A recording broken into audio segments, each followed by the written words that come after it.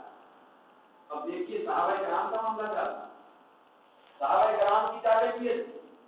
حضرت سیدنا عثمان غنی رضی اللہ تعالیٰ عنہ، سیدنا عثمان غنی رضی اللہ تعالیٰ عنہ مکہ تشریف سے گئے تھے، مدینے میں ہجرت کرنے کے بعد پھر دوبارہ سرکار عمرہ کرنے کے لیے جانا چاہتے تھے۔ پہلے حضرت عثمان کو روانہ فرمائے تھے مکہ کہ جا کے کافروں سے کچھ بات چیت کریں کہ ہم عمرہ کرنے کے لیے آ رہے ہیں، جنگ کرنا ہمارا مقصد نہیں ہے۔ حضرت عثمان وہاں چلے گئے، جانے کے بعد انہوں نے پورے تفصیلات بیان کیے کہ ہمارے نبی اور صحابہ عمرہ کرنے کے لفظ سے آنا چاہتے ہیں، تم لوگوں سے لڑنے کا ارادہ نہیں ہے، عمرہ کرنے دیا جائے، کعبے کا طواف کرنے دیا جائے۔ تو کافروں نے کہا، ان پتھر دل والوں نے کہا کہ اس سال ہم اجازت نہیں دیتے، اگر آنا ہے تو آئندہ سال آنا ہے۔ اس کے بعد کافروں نے سب مل کر کہا اے عثمان، 5-6 سال کے بعد تم آئے ہو، ہجرت کر کے 5-6 سال ہو گیا تھا، اب کعبہ سامنے ہے، سب لوگوں کو تو اجازت ہم نہیں دیں گے، چونکہ تم مکے میں آ گئے ہو، کعبے کے سامنے کھڑے ہوئے ہو، تم کو اجازت ہے کہ تم کعبے کا طواف کرو، تم کو اجازت ہے کعبے کا طواف کر لو۔ میں آپ سے پوچھنا چاہتا ہوں، کعبے کا طواف کرنا چاہے بھائی عبادت ہے یا نہیں ہے؟ بولیے، کعبے کا طواف کرنا عبادت، کعبے کو دیکھنا عبادت، کعبے کو دیکھ کر جو عبادت جو دعا کی جائے وہ مقبول۔ کعبہ جس کے سامنے ہے، نگاہوں کے سامنے کعبہ اللہ کا گھر موجود ہے۔ حضرت عثمان کو کفار مکہ اجازت دے رہے ہیں، ڈھیل دے رہے ہیں کہ تم کعبے کا طواف کر کے واپس چلے جاؤ، تمہیں اجازت ہے۔ حضرت عثمان غنی رضی اللہ تعالیٰ عنہ نے انتہائی مؤدبانہ جواب دیتے ہوئے برملا کافروں کی مجلس میں آپ نے ارشاد فرمایا کہ اے کافروں، اے مکے کے مشرکوں، کیا تم اس کو اتنا حقیر انسان سمجھتے ہو؟ کیا تم اس کو اتنا معمولی مومن سمجھتے ہو؟ کیا میرے ایمان کا تم امتحان لینا چاہتے ہو؟ یاد رکھو، عثمان کعبے کو پہچانا ہے تو نبی کے قدموں کی برکت سے پہچانا ہے، کعبے کو جانا ہے نبی کا صدقہ ہے، کعبے کو کعبہ نبی نے بنایا ہے۔ میں ہرگز میرے نبی کے بغیر، میرے نبی کی اجازت کے بغیر کعبے کا طواف کرنا بھی بے ادبی کرتا۔ سبحان اللہ، سبحان اللہ۔ کعبے کا طواف انہوں نے چھوڑ دیا۔ آج بھی ترکیوں میں روایتوں میں یہ بات موجود ہے۔ دوستو، اتنا ادب صحابہ کرام کے نزدیک تھا، سرکار کا ادب بڑا نازک معاملہ، نازک مسئلہ، لیکن آج اسی ادب سے ہم کو دور کرنے کی سازش اور کوشش کی جا رہی ہے۔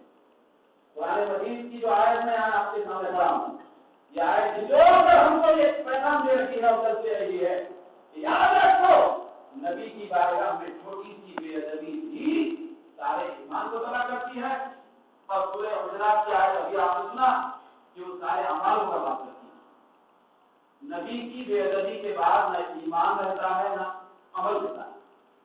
یہ قرآن کا فیصلہ ہے، قرآن نے کہا ہے۔ دوستو، اب ہمارے لیے کیا ہے؟ اس آیت کے اندر کیا پیغام ہے اس کو بھی میں مختصر عرض کروں۔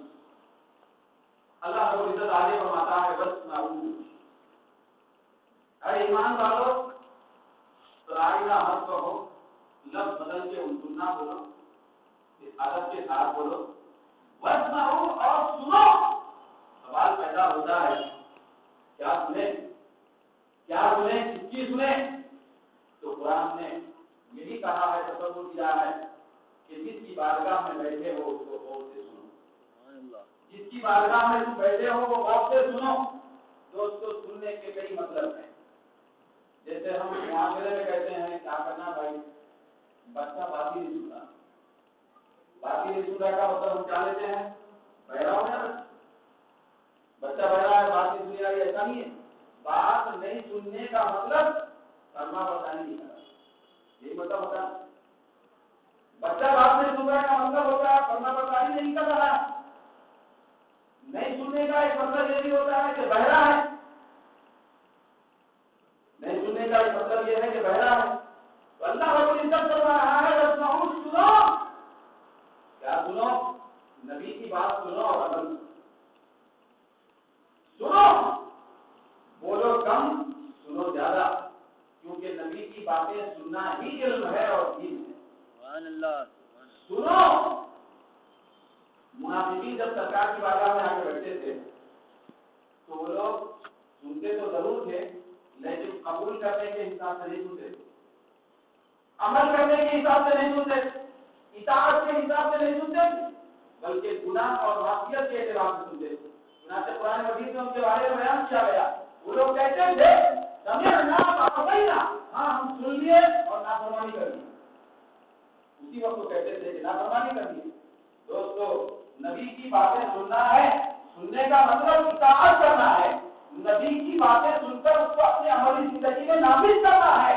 لیکن آج ہم نبی کے پیغام کو سن کر، سرکار کی باتوں کو سن کر، سرکار کے احکام کو سن کر، سرکار کے ارشادات کو سن کر کتنا زیادہ ہم اپنے عملی زندگی میں اس کو نافذ کر رہے ہیں اور کتنا زیادہ اس کے بارے میں تغافل اور تصاہل برت رہے ہیں، سستی کاہلی کر رہے ہیں، اس کا جائزہ ہم میں سے ہر فرد لے سکتا ہے کہ ہم نبی کی باتیں سن رہے ہیں۔ یعنی عمل کرنے کے اعتبار سے، اطاعت کے اعتبار سے سننا مراد، تو سنو، سن کے عمل کرو۔ منافقین کا یہ کام تھا کہ وہ سنتے تھے اور نافرمانی کرتے۔ نبی نے فرمایا قرۃ عینی، نماز کے اندر میرے آنکھوں کی ٹھنڈک ہے، نماز میری آنکھوں کی ٹھنڈک ہے، نماز میرے لیے بہت زیادہ پسندیدہ عمل ہے۔ لیکن آج ہمارا معاملہ کیا ہے؟ نبی کا ارشاد موجود ہے لیکن آج ہم سننے والے نہیں۔ سننے سے مراد، سنتے تو بہت ہیں اور میں بیان کر رہا ہوں، میں بھی بول رہا ہوں، آپ بھی سن رہے ہیں، لیکن مجھے بھی یہ سوچنا ہے کہ میں جو بول رہا ہوں اس میں میں کتنا عمل کر رہا ہوں۔ کہ آپ سن رہے ہیں تو آپ کتنا عمل کر رہے ہیں؟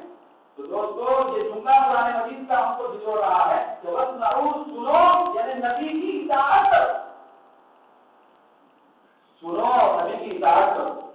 ایک سننے کا مطلب یہ بھی ہوتا ہے کہ غور سے سنو، نبی کی بات کے سامنے اپنی بات کو وزندار بنانے کی کوشش مت کرو، اپنی بات کی کوئی اہمیت کرنے کی کوشش مت کرو، خالی سنو برکت ہوگی۔ چنانچہ مسند احمد اور دارمی ایک کتاب، اس کے اندر حضرت سیدنا ابو رافع رضی اللہ تعالیٰ عنہ سے روایت، حضرت ابو رافع جلیل القدر صحابی ہیں، سرکار دو عالم صلی اللہ علیہ وسلم ان کے پاس تشریف لے گئے، انہوں نے بکری ذبح کر کے کچھ پکایا۔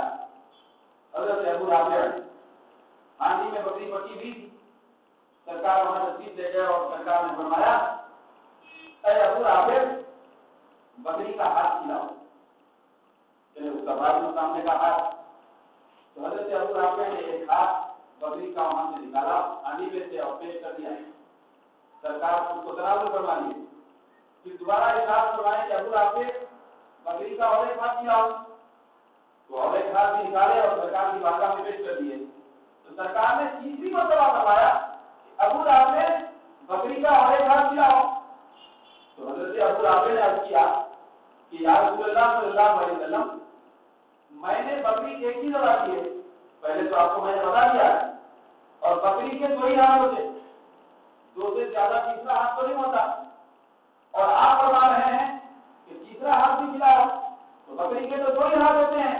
اب روایت میں آتا ہے یہ جملہ سن کر آقا دو جہاں سرکار دو عالم صلی اللہ علیہ وسلم نے ارشاد فرمایا کہ اے ابو رافع لو انک سکت لناولتنی ذراعا فذراعا ما سکت۔ مشکات اور احمد مسند احمد میں حدیث موجود ہے، سرکار نے فرمایا کہ ابو رافع میں بھی جانتا ہوں کہ بکری کے دو ہی ہاتھ ہوتے ہیں، تم کو ہی علم نہیں ہے، میں بھی اس بات کو بخوبی جانتا ہوں کہ بکری کے دو ہی ہاتھ ہوتے ہیں، لیکن تم سے میں نے عملاً تیسرا ہاتھ طلب کیا، اور یاد رکھو جتنی مرتبہ میں طلب کرتا اور اتنی مرتبہ خاموش رہ کے سن کے عمل کر کے دیتے جاتے تو بکری کے ہاتھ نکلتے جاتے اور میں بولتا سبحان اللہ، سبحان اللہ، چاروں ہاتھ بکری کے نکل جاتے۔ سبحان اللہ، یہ حدیث شریف موجود ہے۔ تو یہ حدیث کیا بتا رہی ہے؟ نبی کی بارگاہ کے آگے بولنا نہیں ہے، سننا ہے۔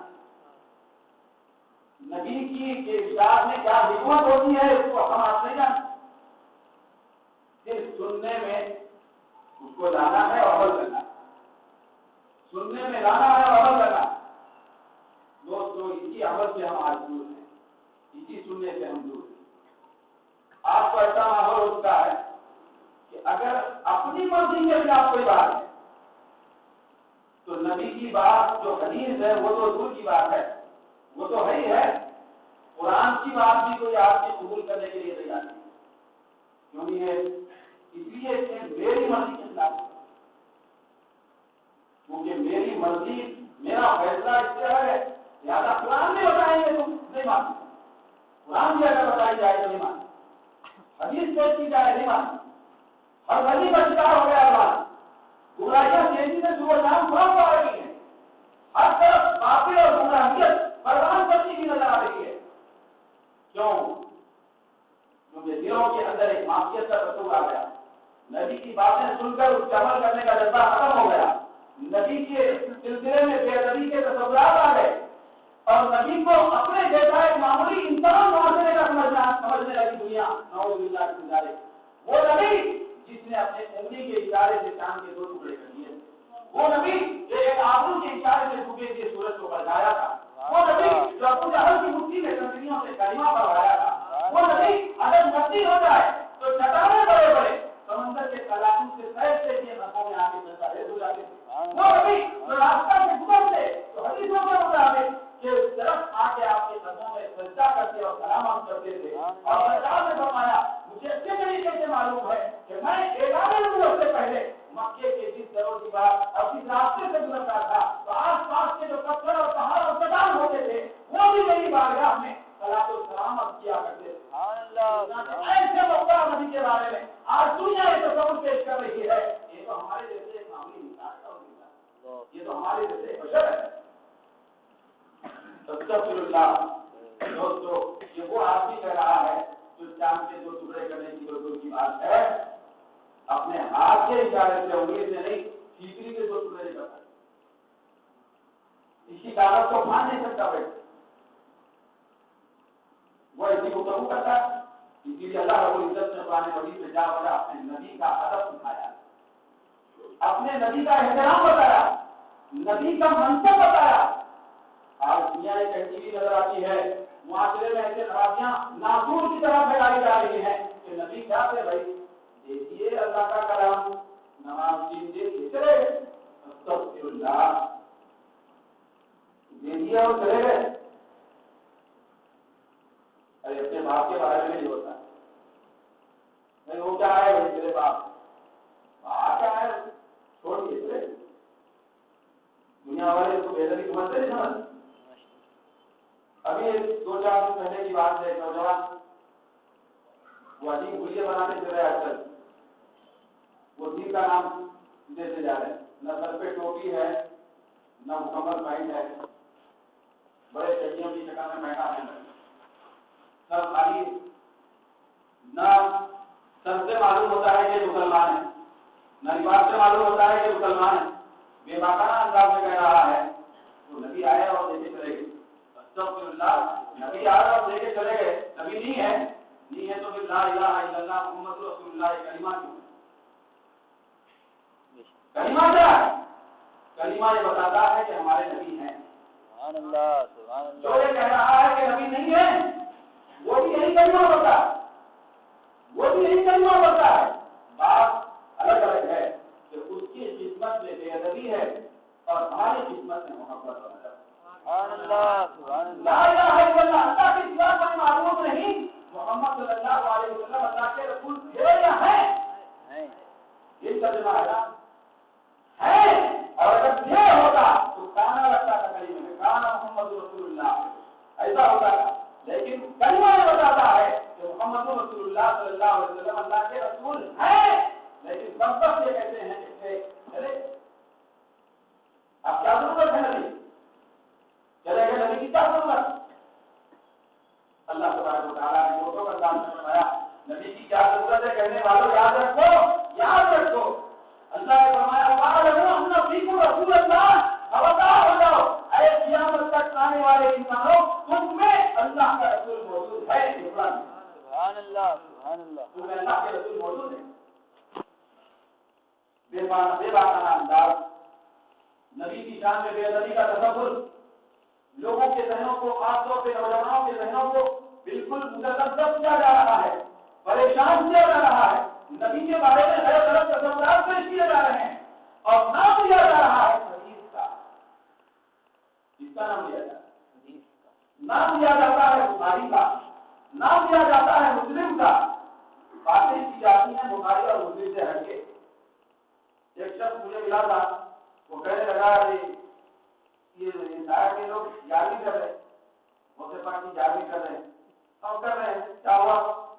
قرآن میں جاری کرنا حرام اور لکھا ہو، قرآن میں جاری کرنا حرام لکھا ہوا ہے۔ استغفر اللہ۔ میں نے اس سے کہا ٹھیک ہے، الحمد سے لے کے والناس تک ایک جگہ بھی اگر جاری کرنا حرام لکھا ہوا ہے تو دنیا والے اس کو چھوڑو نہ چھوڑو، میں تو سمجھنے کے لیے تیار۔